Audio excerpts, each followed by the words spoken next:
مگه من اسکلم که وقتی خودم میتونم رایگان برای خودم وی پی ان ویتوری بسازم برم ماهی 150 200 هزار تومان پول وی پی ان بدم؟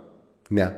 الان به شما هم یاد میدم. فقط قبلش من باز خود پیجم یکم اومده پایین، اگه ممکنه یه لایکی، کامنتی، شیری، سیوی چیزی بزنی که حالا بریم سراغ آموزش. اولین کاری که میکنید داخل گوگل سرچ میکنین SSH Max. اینجا روی گزینه اولی که میاد لوگوش قرمزه کلیک میکنیم. همینجوری که میبینیم این سایت میاد بالا، روی 3 خطه میزنیم، بعد روی گزینه SSH یه دونه فلش رو به جلو داره، اونم بزنین.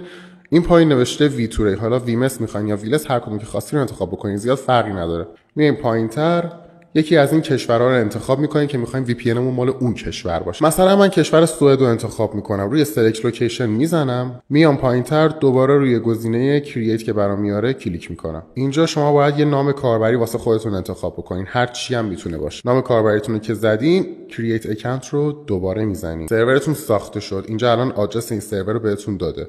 شما فقط کافیه که اینا رو کپی بکنی، بری داخل ویتوریت و اینجا پیستش بکنی استفاده کنی. به همین راحتی ما تونستیم واسه خودمون یه وی پی ان بسازیم. تمام شد و رفت. لایک و کامنت یادتون نره.